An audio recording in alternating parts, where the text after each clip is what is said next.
Armstrong talk, Big Brother, looking at the stuff from yesterday.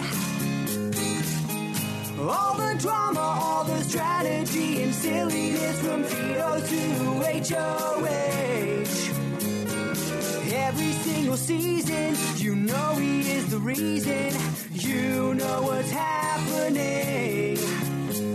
Rob said that he could do it. Tomorrow he will do it again. Hello, everyone, and good morning. Welcome to our live feed update for March 30th. I'm your host, Aaron Armstrong, and with me today is Mel. How you doing, Mel? Mel's doing well. I was going to come up with some sort of joke intro based on something that happened yesterday, but nothing happened yesterday, so I got nothing. Well, the feeds were down for a long time. That's something that happened.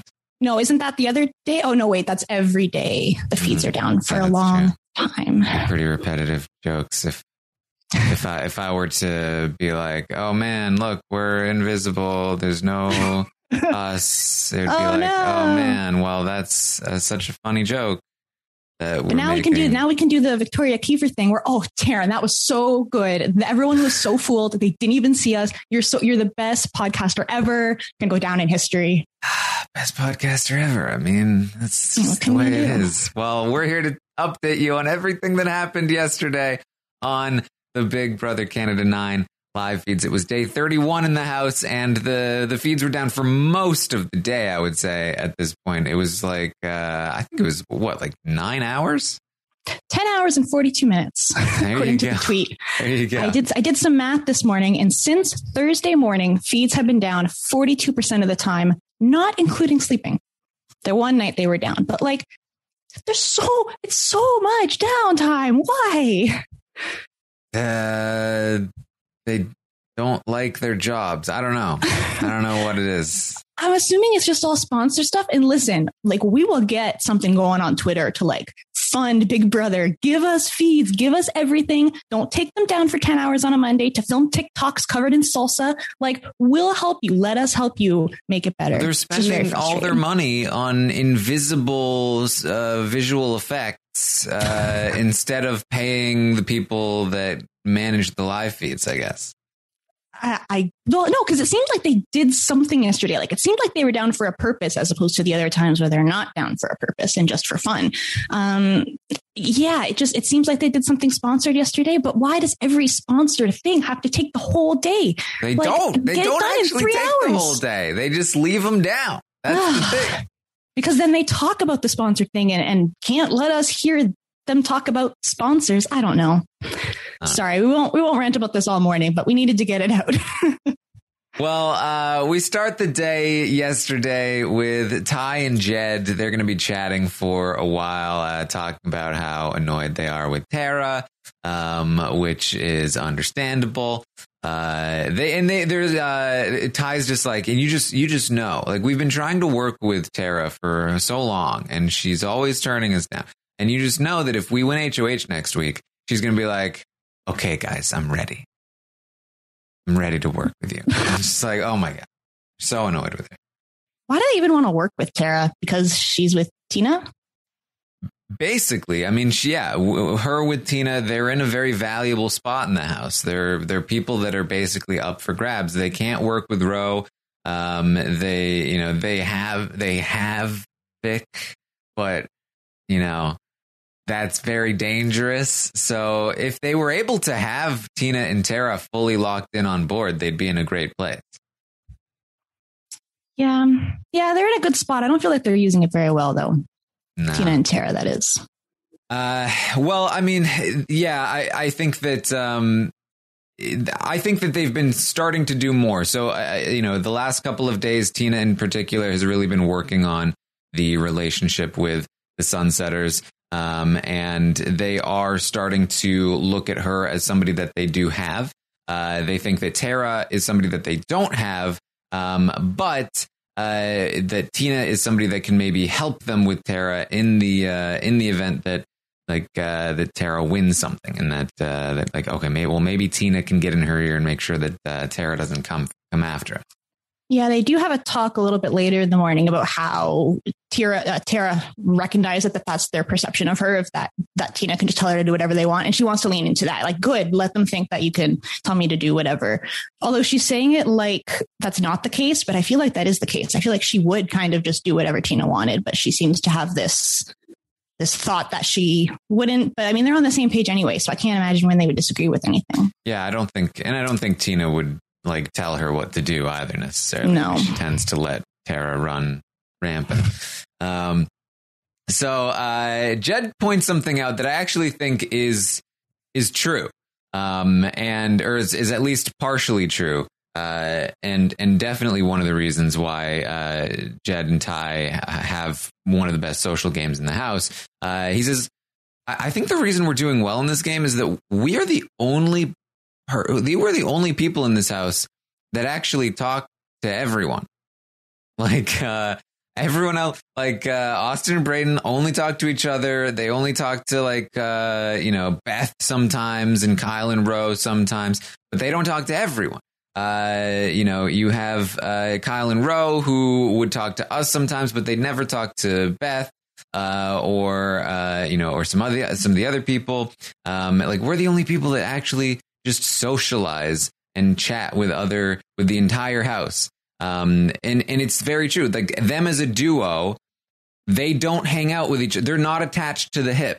You don't see Jed and Ty as a pair running around the house like you do Austin and Brayden, Kyle and Ro, even Tina and Tara. And I genuinely do think that is what is one of the big reasons why their social game has been on point there. And when that is like that is the difference. That is, okay, you guys are playing one of the better games in the house. It's because you talk to everyone. It's a little bit of a sad state of affairs, but hey, they do have a good social game. Yeah, I mean, you think about all of the great players over the last couple of years, and it's just people that just get along, like in a house filled with so much like volatility, and you just want people to stick around that you get along with and you like hanging out with. And it's such an underrated part of these games sometimes. Like everyone talks about social game, but you have to be social like with so many people. Like Brayden has a great social game with some people, but he doesn't like you hang out more and you can talk to people more and not be seen as such a duo. Like not every time Jen and Ty are social with other people, they're not together doing it as well. So they can be social with everyone whilst being separate, and they can be looked at less like one of the scarier duos that just kind of hide away by themselves. Mm-hmm. So Ty says, can we stop using that terminology? Actually, the duos, can we I don't like this narrative in the house that there's duos, that we need to break up the duo. You realize we're a duo. Well, I don't want us to be seen as a duo. I thought he was going to not want to use duo because they're a throuple, and he thought it was unfair. Yes. But no, they would like to do whatever they can to not be paired together in the game. And he's going to have a conversation with Kiefer later where he's like, if you think about it, Jed and I aren't even really that much of a duo. So he's gonna test this on here. But if you have to say it, if you have to tell people, oh, we're not that much of a duo, I think that's not a good spot to be in. Yeah, but that's where he'd like to be. The sort of part of the plan would be, wouldn't it be great if we could get people to associate Vic with us more? If people really think that Vic is with us, then she will be an option to nominate alongside us. And, it will cause confusion. While they had this conversation, Victoria somewhere in bed was like, what? Do you want to hang out with me? What? Me? Yeah. Yes.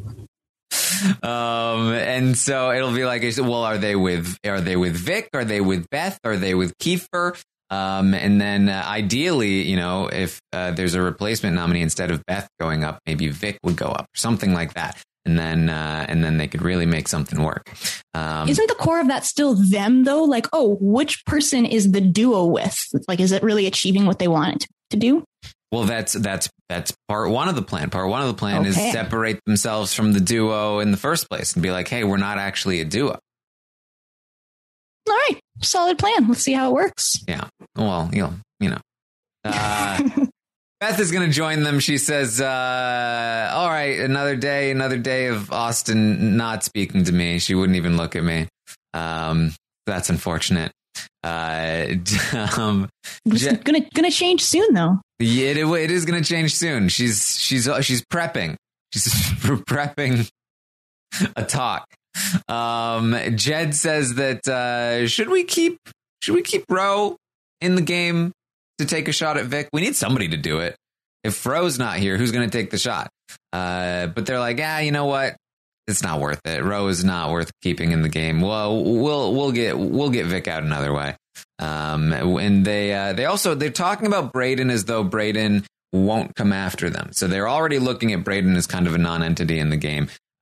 They're probably looking at Vic and Kiefer would probably put Brayden up, but he still would not be the target. They might not even put Brayden up. They might put Tara up, but they might also just put Brayden up as a pawn. So Brayden looking like he could slide back under the radar for a little while, but he is definitely still a big target. I think his best bet is that he survives, and I think we've talked about this, is he survives the next 2 weeks. Then when people are finally ready to take the shot at Vic, or at least when Ty and Jed are ready to take the shot at Vic, he's still around to sort of take advantage of the chaos that causes. I do think a little bit of them seeing Brayden as such a non-factor is like self-preservation. They cannot have another week of, well, should we do this or should we do this? It's like, no, we are keeping Brayden. He's going to be good. He will help us later. And that's just what we're going to do this week, because let's just take a breather. Yeah. And the bad thing about this for them is that if they think Brayden won't come after them, they also think that Tina and Tara won't come after them. They legitimately think that Ro is the only person that can't win this next HOH, which is making them feel very comfortable in the next HOH, which is not a good thing for them. But again, I feel like I'm talking about, the end game of Big Brother 21, where I'm just like, they don't realize they need to keep winning, but they do keep winning. So it's not a problem, I guess. But in the event that they lose this HOH, they're in for a rude awakening. That is true. But at the end of Big Brother 21, there was just a pair versus a whole bunch of people. Whereas now it's kind of like this throuple with some parachutes, and like Kiefer probably, well, I guess Kiefer might put one of them up because he wouldn't put Tina and Tara up. But Victoria obviously won't put them up. So there's at least 4. So it's like they got like a 50% chance, maybe even more, depending on what the comp is of being able to make it through, which is just going to, like you said, reinforce the idea. Oh, we're so good. Mm-hmm. All right. So Jed is going to talk to Vic. And he this is a quick conversation. He just comes in. I've got it. Calling ourselves the Ghost Peppers. Yes. I had to Victoria loves this. I had to make sure that Spice is included in the name because, oh my goodness, Spicy that's V. so good. I've never seen Victoria so happy. This is like what she's been wanting since day 2, is them coming to her with an alliance with the boys. It's named after her. This is the best day of her life. And then like after like a minute of celebrating, she's like, wait, so who's in the alliance? Yeah, she said, wait, is Keith involved? And he's like, on the outskirts. It's mostly just us and Ty. She's like, yes. He did also say Beth, to which I assume she heard and just like flew out of her mind. We'll deal with that later. Right now, I'm just happy it's the Ghost Peppers with the throuple. Yes. For this couple. So Jed leaves and she's like full on, like she's doing kicks. She's like, this is everything I wanted. I love it. Come on, Marsha, give me a task. Let's go. Let's talk. It's even named after me. Final 4. That's it. Ghost Peppers. I'm going to win this game. Oh. Alliance name too. I'm very happy with it. She keeps saying Ghost Peppers. Ghost Peppers. Ghost Peppers. I really It'd be very cute if it wasn't terrible for her game. Yeah, she's like, I was worried that they didn't, but I really believe they want to work with me. Yes, Ghost Peppers. And there you go. It's a fake alliance, right? Oh yeah. Very much so. I do want to say though, this last update, I said, Victoria, when she did that little thing with them in the room and she said, okay, well, I'm not going to work with you this week, but maybe in the future, maybe we can do something. And you said, no, No, never going to happen. No way. I know it's fake, but they're going to keep her safe. They don't want to nominate her yet. It kind of worked. Victoria's plan. I don't know if her plan worked, but the fact that they are now kind of working together. Well, she got rid of Toya, and now she is able to still work with them. And Toya told them, Toya told them straight up, I'm going to feel a certain type of way if you guys act nice with Vic after this. But like, what are they supposed to do? Like, I don't think Toya can be mad. That's why I thought it was a good idea because it was a relationship of necessity, whatever you call that. Yeah, like when Vic is winning two HOH, like another HOH, and then is still eligible to compete in the following week. It's like, and she's clearly winning these comps. It's like, look, Toya, what do you want us to do? We'll take her out. We promise. And they know she trusts them, which I can't remember. There was a podcast lately, but it's like, if you have someone that trusts you, even if you don't trust them, it's worth keeping them around because, okay, you don't trust them, whatever, you can deal with that later. But as long as they're not going to put you up, who cares? Keep them around. Yeah. I mean, it's a similar sort of thing where like, the guys are not being targeted. And so they feel like they're in a better position than they are. Vic feels like, the guys trust me and want to work with me. Yeah, because you're winning. You have power. When you have power, things are different. That's how it works. All right. So Austin is going to talk to Beth finally. Beth is finally going to get a talk with Austin instead of being ignored. And it's not going to go well. Austin is basically going to be like, yeah, I just feel like you're fake. He's basically after week 2 when you were willing to flip the vote. I was like, yeah, can't trust her. And Beth is like, well, man, I wish we had talked about it at the time because I really, I didn't want to flip that vote on you. Like I wanted to work with you. I wish we could have talked about this. And Austin's just like, nah, in this game, you break trust, it's gone. That's it. There's no going back. Never. You can only say that if you're in the majority alliance. You can't be someone that only has one other person in a house of 9 and say, no, you wronged me. Now we're done. We can never work together. It's like you can't be a chooser at this point. If someone wants to work with you, you friggin' take it. It's also very rich from somebody who threw Vic under the bus last week and expects Vic to still be loyal to her this week. No, Taryn, that's completely different. Yeah, Austin did that. Totally different, of course. Totally. It's the hypocrisy. I think Kyle and Ro need to inform her about what the word means because it's there's some gnarly stuff going on. Austin says, "Look, I'm just being honest here. I'm just being honest here." Beth's like, I wish you had been weeks ago then, because we could have had this conversation. We could have talked this out. And Austin says, no, this whole thing has been done in the worst way, being put on the block, being put on slop. And I'm certain it's Ty. And if you really wanted to work with me, you would have stopped this from happening. You could have done it. You could have stopped me from going on the block. You could have gotten Ro to use the veto on me, but you haven't done any of those things. And Beth is just like, are you serious? What do you want me to do? I have no control over them. Ro had no intention of ever using that veto. And she's like, sure. I missed when Beth became the person who was running the entire house and made all the decisions. Oh, Austin, this was hard to watch. First of all, you're supposed to be campaigning. You were going home, girl. This is the campaign. Yeah, the campaign was you lied to me and I'm never going to work with you again. Yeah. Okay, good talk. It's great stuff. It's I wouldn't be surprised if Beth tried to orchestrate some kind of flip to save Austin after this.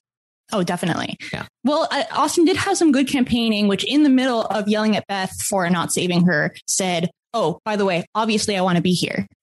So now Beth knows that she wants to be here. So therefore, yeah, definitely worth saving her now. She said, I would never campaign against Brayden, though. He's my friend. That's just not the kind of person I am. So she also said it makes no sense for me to campaign against Brayden, which I took particular issue with. You know what? If you don't want to campaign against your best friend, fine. Like, I disagree with it. People take different things out of the game. You can just play it, whatever. But how does it make no sense? Like you have to, if you both agree not to campaign, like, that's not how you play the game. Well, you don't understand. It makes no sense because they are the same person. She's been week long saying, save us.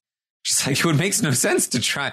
It's like, oh, do I campaign against my arm? Oh, vote out my arm, but not the rest of me. It doesn't make any sense. I think it's Austin's conversation with Jed later, where she says, she's like trying to campaign like, oh, it's worth to keep me and Brayden in the house because then we're like a duo target against you guys. It's like, they can't keep both of you. Why do you keep doing this? Like, you can't say it's worth keeping the pair together. You're going to get split up. I don't understand.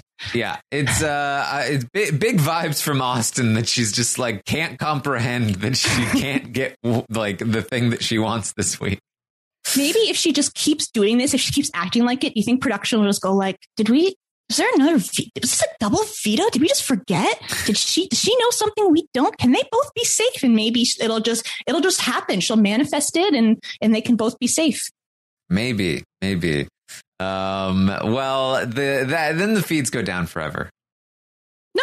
There was so Austin and Beth part ways and they both go to their respective peoples and then say, oh man, I came for her, that convo. I killed it. Oh, you don't even want to hear what I said to her. And it was like a conversation that was just like awkward kind of, oh, well, you should have said that. Oh, well, I don't trust you. And they both act like it was just like this.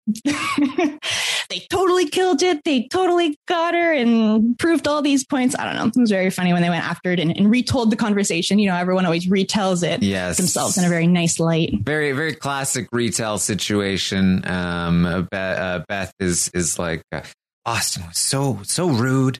Was so snippy with me. And Austin's like, yeah, I stood up to her. And Brayden's like, oh, I'm so proud of you. I'm so proud of you. This is the toxicity of supportive friends, I guess. Yeah.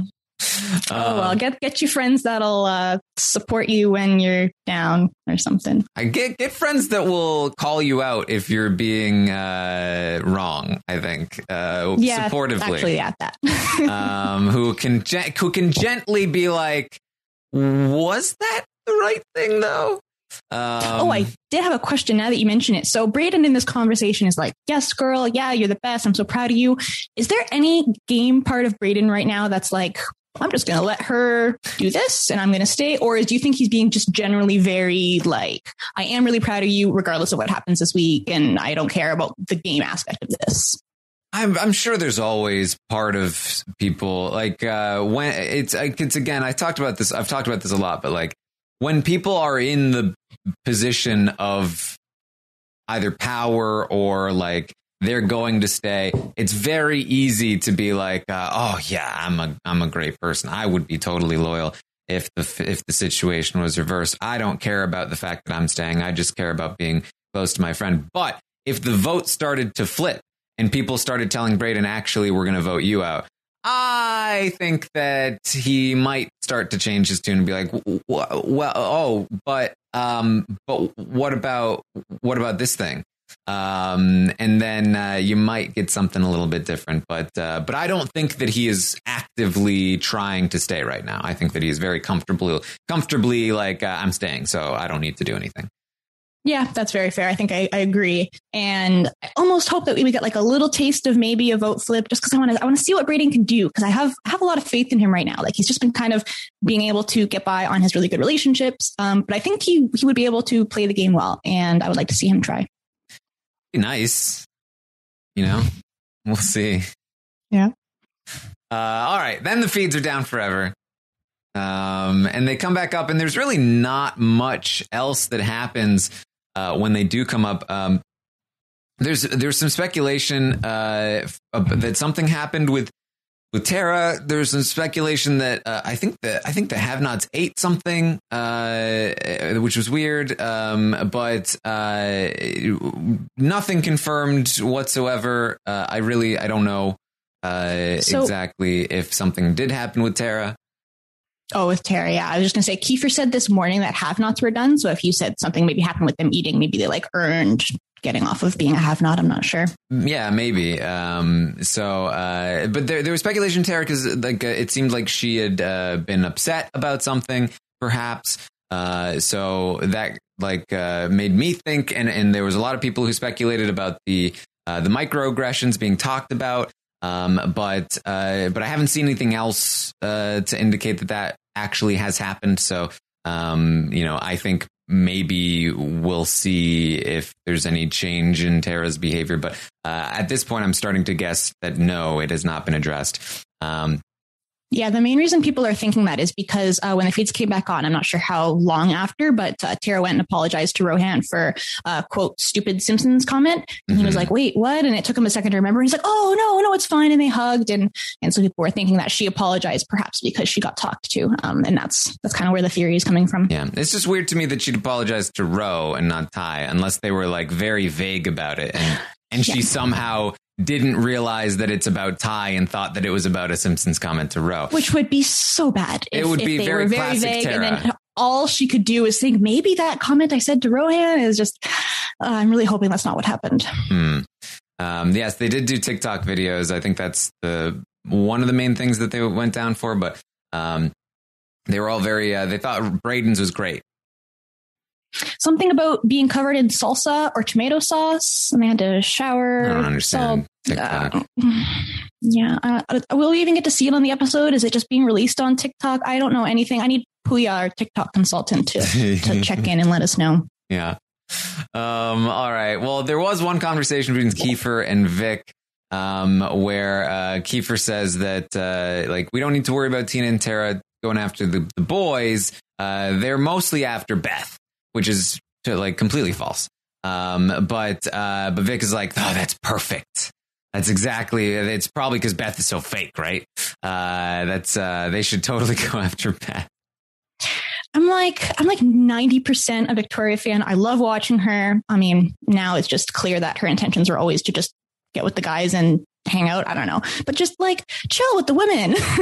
So anti Latoya, getting her out. So anti Austin, and the next she's going to be so anti Beth. I get it. You want all the boys to yourself. Okay, just chill a little bit. Beth is not that bad. I mean, everyone's in there seems to hate her, and people out here seems to hate her. But I don't know. I don't think she's that bad.